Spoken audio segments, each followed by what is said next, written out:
আমরা মহাজন যে আছে মহাজনের সাথে এই তারটা দেখব।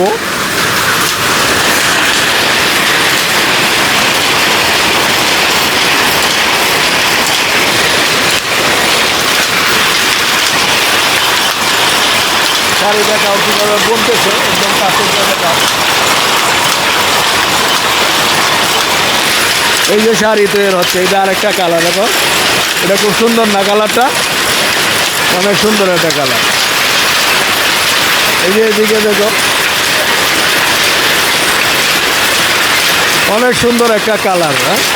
এই হলো তাঁত। আমরা গ্রাম বাংলার মানুষ যারা আমাদের মা বোনরা আছে তারা শাড়ি পরে, কিন্তু শাড়ি কোথায় তৈরি হয় আজ চলে আসছি সেই ঐতিহ্যবাহী সিরাজগঞ্জ শাড়ির আড়ত তাঁতে, যেখানে শাড়ি তৈরি হয়। দেখতে পাচ্ছেন তাঁত চলছে। তবে মালিকের সাথে কথা বলে যতটুকু বুঝলাম এখানে তাঁতে আসলে তেমন একটা লাভ নাই।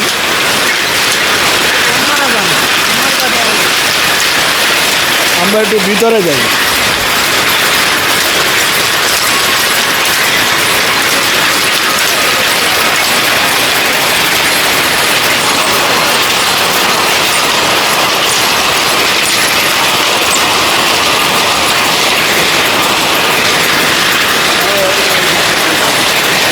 যে উনি হলো এই তাঁতের মালিক, ওনারা কাজ করেন। এই দেখো শাড়ির নকশাটা দেখাও, কত সুন্দর শাড়ি।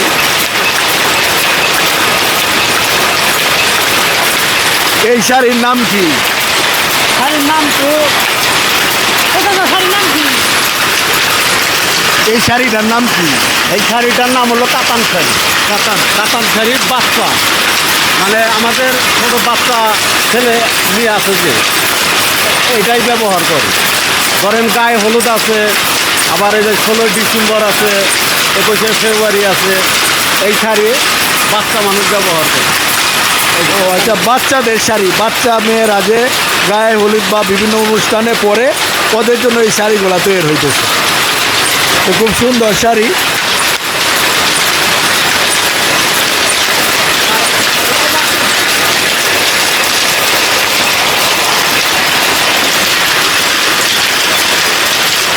ও এটাও বাচ্চাদের শাড়ি,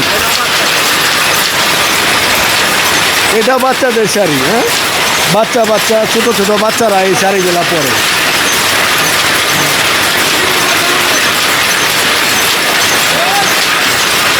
এই শাড়ি যে বানাইতেছেন আপনার এখানে মজুরি কত? এখানে মজুরি হচ্ছে কারো 28 টাকা। 28 টাকা, মানে এক একটা শাড়িতে 28 টাকা। ছোটো কাপড় তো সারাদিনে কয়টা শাড়ি বানাইতে পারেন? 8টা করে মনে হয়, 16টা, 2টা 16টা। আচ্ছা আচ্ছা আচ্ছা, ঠিক আছে।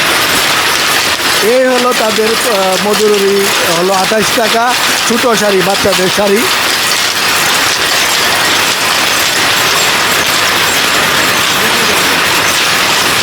তো যাই হোক বন্ধুরা, ভালো থাকবেন, পরে কথা হবে।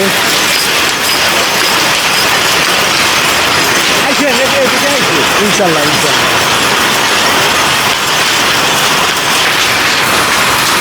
তো বন্ধুরা, আমি এই সিরাজগঞ্জ শাড়ির তাঁত থেকে বাইর হচ্ছি।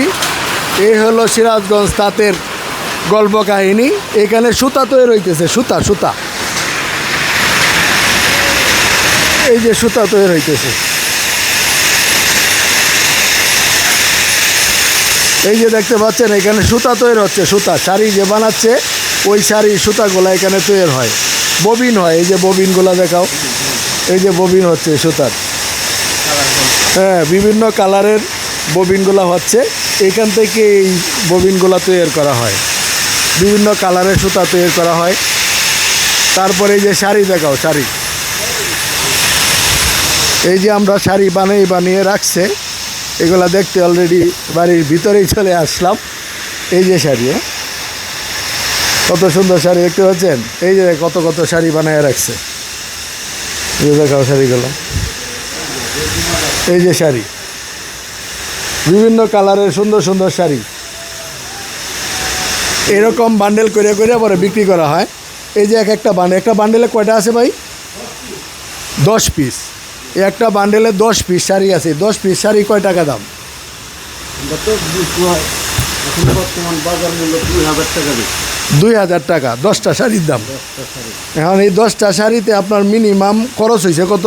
2500 টাকা 2500 টাকা 10টা শাড়িতে আপনার 2500 টাকা খরচ হয়েছে। খরচা। আর বেচার মূল্য আসতে হলো 2000 টাকা। তা বাদেও আমাদের পেটির 500 টাকা নাই। তা বাদেও এত পরিশ্রম করার পরেও আমরা সফলতা পাইতেছি না। আল্লাহ, বন্ধুরা বলেন তো, 10টা শাড়িতে ওনার 2500 টাকা খরচ হয়, শ্রমিক বিল, ইলেকট্রিসিটি, ওনাদের নিজের পারিশ্রমিক সব সুতা টুতা ধরিয়া 2500 টাকা 10টা শাড়িতে একটা বান্ডেলে খরচ হয়। ওনারা মার্কেট প্রাইস পায় 2000 টাকা। 500 টাকা ড্যামারেজ দিয়েও ওনারা এই প্রতিষ্ঠানটা ধরে রাখছে শুধু সাধারণ মানুষের শ্রমের বিনিময় দেওয়ার জন্য, তাই তো? আমাদের এই পাপন শাড়িটা 12% হলো ইন্ডিয়ায় ঢুকছে, বুঝলেন? ইন্ডিয়া ঢুকছে।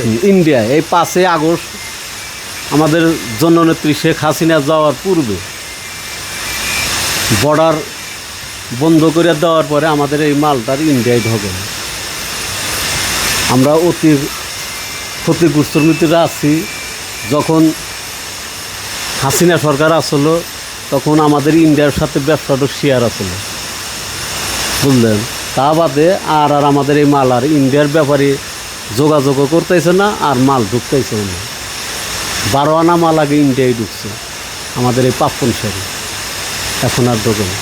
ও, মানে এক কথায় বোঝা যাচ্ছে যে আগের যে সাবেক প্রধানমন্ত্রী ছিল উনি থাকাকালীন সময় মানে ইন্ডিয়ার সাথে ভালো সুসম্পর্ক থাকার কারণে আপনাদের তাতে শাড়িগুলো ইন্ডিয়াতে যাইতো, যার কারণে আপনাদের একটা মূল্য, ভালো মূল্য পাইতেন। মানে এটা উনি যাওয়ার পর থেকে আর বর্তমান বাজারে যেহেতু ইন্ডিয়া মাল যাচ্ছে না, সেক্ষেত্রে আপনাদের এটা রেট পাচ্ছে না, বাংলাদেশের যারা পাইকার ওরা আর ভালো দাম দিচ্ছে না, এই তো? না, আর বাংলার যেগুলো এলসি আছে মাল ঢুকাইতে পারলে সে আমাদের মাল নিবে। বাংলার পার্টি আমাদের প্রোডাকশন নামে 100 পেটি, বাংলার পার্টির কাছে আমরা বিক্রয় করি 50 পেটি। আমাদের 50 পেটি ঘরে টক থাকে। আমাদের শ্রমিক বিল, সুতার রঙের বিল, মহাজনের বিল আমাদের অতি, মনে করেন যে আমরা ঋণের কষ্টর ভিতরে এখন আছি। এইভাবে আসলে এই যারা আমাদের বাংলাদেশের তাঁত শিল্প কতদিন বেঁচে থাকবে, এভাবে লস দিয়ে কারা ব্যবসা করতে পারবে, এটা কতদিন দীর্ঘমেয়াদী হবে জানি না। কিন্তু তাঁত যদি এভাবে চলতে থাকে, তাঁত এক সময় বাংলাদেশ তাঁত শিল্প হারিয়ে যাবে, এটা আমাদের কাম্য নয়। তাই আমাদের ঊর্ধ্বতন সরকারি যারা শিল্প সাথে জড়িত, এরা অবশ্যই এই তাঁত শিল্পীদের মানে অগ্রসর করার জন্য, মানে আগ্রহ বাড়ানোর জন্য তাদের বিষয়ে পদক্ষেপ নেওয়া। বাংলাদেশ এই তাঁত শিল্পের যা মন্ত্রণালয় থেকে অবশ্যই এটা অগ্রসর করিয়ে ওনাদের এই ব্যবসায় মানে কি বলে অগ্রগতি বাড়ানোর জন্য সহযোগিতা করা উচিত, আমি বলে মনে করি। এটাই আমাদের এই যে বাচ্চা শাড়িগুলো, বুঝলেন, আগে অনেক প্রোডাকশন চলতো, এখন আমরা মনে করেন যে প্রোডাকশন ঠিকই আছে, সেল আমরা দিতে পারি না। আপনি দেখেন সব জায়গায় মাল স্টক হয়ে গেছে। আজকে এই যে আগামীকাল বৃহস্পতিবার শ্রমিকের বিল, আমরা খুব টেনশনের ভিতরে আছি কিভাবে শ্রমিকের মজুরিটা দেবে। তারাও তো গরিব মানুষ, আমাদের বাড়িতে কর্ম করে, মানে সাপ্তাহিক বিল দিতে হয়। সাপ্তাহিক বিল, 6 দিন শুক্রবার ছুটি। আমাদের এই যে কাতান শাড়ি একটা ফালাইছি, ওটাও রেট নেই। এখন যেটার ভিতরে যাই, ইন্ডিয়ায় যদি মাল না ঢোকে আমাদের ব্যবসা হবে না। আগে যোগাযোগের ব্যবস্থা খুবই ভালো ছিল, কিন্তু আমাদের এই সাবেক প্রধানমন্ত্রী যাওয়ার পরে ইন্ডিয়ার লাইন আমাদের যোগাযোগ বন্ধ হয়ে গেছে। ইন্ডিয়ার পার্টি আগে বাড়ির উপর আইসা মাল দেখতো, কিন্তু এখন তারাও আইসে না, বাংলার পার্টিও আর মাল ধরে না। যাই হোক, আমি একজন সাধারণ মানুষ, এমনিতে ঘুরতে আসছিলাম, আপনার মেলটা চলতেছে দেখে আসলাম। আপনার সাথে কথা বললে ভাবছিলাম খুশি হব, এখন আসলে খারাপই লাগতেছে। আপনাদের এই মানে খরচটা যেটা হচ্ছে, এটাই আপনারা লাভ পাচ্ছেন না। এটা মানে আমি আশা করব নতুন সরকার যেই আসবে, অন্ততপক্ষে বাংলাদেশের তাঁত শিল্পকে বাঁচায় রাখার জন্য ওনাদের সহযোগিতা করা উচিত। এবং ওনাদের ব্যবসা কিভাবে বৃদ্ধি হবে, ওনারা ব্যবসাটা করে টিকে থাকতে পারবে, সেই পদক্ষেপ নেওয়া বাঞ্ছনীয়। ব্যবসা এমনই এই থেকে সিরাজগঞ্জ তার থেকে আজকের জন্য বিদায় নিচ্ছি। আল্লাহ হাফেজ।